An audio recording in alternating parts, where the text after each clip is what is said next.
Tout à fait, c'était l'objectif. Vous savez, je crois que c'est l'article 15 de la Déclaration des droits de l'homme et du citoyen qui dit que tout agent public a le devoir de rendre compte de son administration. Voilà, et je pense que c'est une obligation auquel le préfet n'échappe pas. Voilà, le préfet est à la tête de l'administration de l'État dans le département. Et je pense que cet exercice qui avait été perdu de vue, enfin je crois qu'il avait été un peu abandonné, et j'ai proposé, avec le président Losbar, on a proposé effectivement de le réactiver, de le ressusciter, cet exercice qui consiste à ce que le préfet, ça se fait dans beaucoup de départements, vienne devant l'Assemblée départementale faire le bilan de son action. Alors il y a une partie formelle, effectivement, il y a un rapport d'activité, et puis ensuite c'est se livrer au jeu des questions-réponses avec les élus du département. Je pense que c'est extrêmement important de pouvoir effectivement expliquer ce qu'on fait. Il y a des enjeux en Guadeloupe qui sont des enjeux importants. On a évoqué un certain nombre avec les élus du département, avec le président Losbar.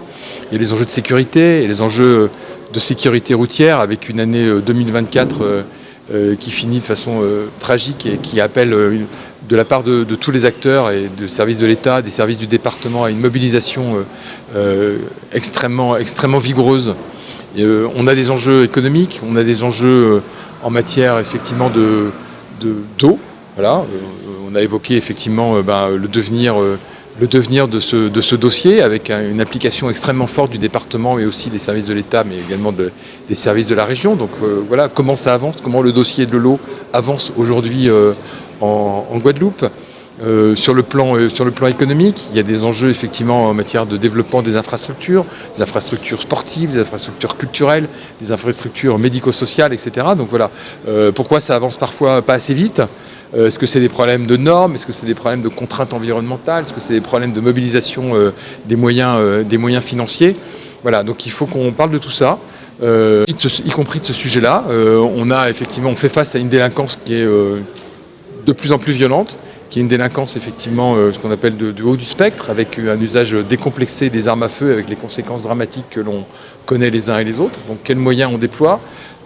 C'est pas forcément plus de policiers et plus de gendarmes, c'est aussi effectivement une meilleure action des services de l'État, une meilleure coordination avec les services des collectivités, un travail de collaboration avec les polices municipales, un travail de prévention sur le terrain.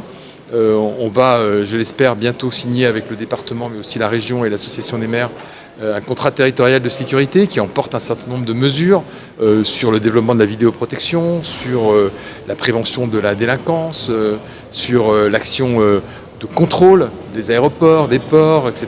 Voilà. Donc travailler avec on ne travaille pas tout seul. Enfin, le message que les services de l'État font passer, c'est que chacun n'est pas dans sa ligne de nage. Ça n'a pas de sens de travailler chacun dans son coin.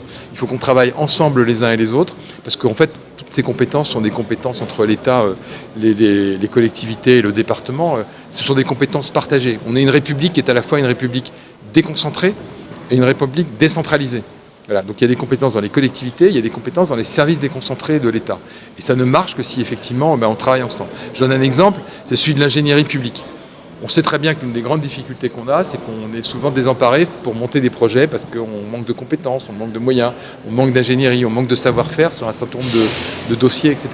Et donc l'objectif, c'est de retravailler ensemble, de construire effectivement un outil d'ingénierie publique. Il y a des moyens dans les services de l'État, à la DEAL, au sein du secrétariat général pour les affaires régionales, mais il y a aussi des moyens dans le département pour travailler sur cette ingénierie publique pour que les projets puissent être montés, puissent aboutir. Il y a des projets en matière d'équipement sportif, il y a des projets en matière d'équipement culturel. Voilà, c'est des projets parfois qui traînent, qu'on n'arrive pas à concrétiser. Ça, c'est pas normal parce que ça devrait se faire au bénéfice de nos concitoyens. Bien sûr, moi je suis à la disposition de la collectivité régionale. Alors, on a commencé vers le département parce que c'est une obligation législative. Pourquoi?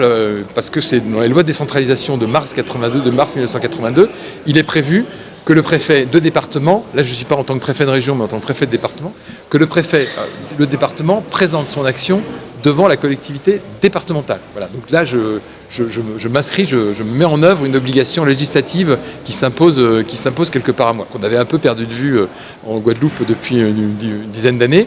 Voilà. Après, le même exercice devant la collectivité régionale aurait évidemment parfaitement du sens. Simplement, il n'est pas prévu dans la loi, contrairement à l'exercice de présentation des rapports d'activité devant l'Assemblée départementale, qui lui est tout à fait légal et prévu par la loi. Tout à fait, sans concession, en toute transparence. Nous avons voulu que le préfet, conformément au texte, puisse venir présenter son rapport d'activité et que les élus puissent l'interroger. C'est une très bonne chose puisque cela a permis aux élus de pouvoir s'exprimer, de demander des informations sur un certain nombre d'actions, des compétences qui relèvent de l'État. Et aussi, c'était l'occasion pour chacun de se rendre compte de la nécessité de simplifier, puisque très souvent, des politiques publiques sont difficiles à mettre en œuvre parce que c'est trop compliqué. De clarifier quelles sont les compétences de l'État, quelles sont les compétences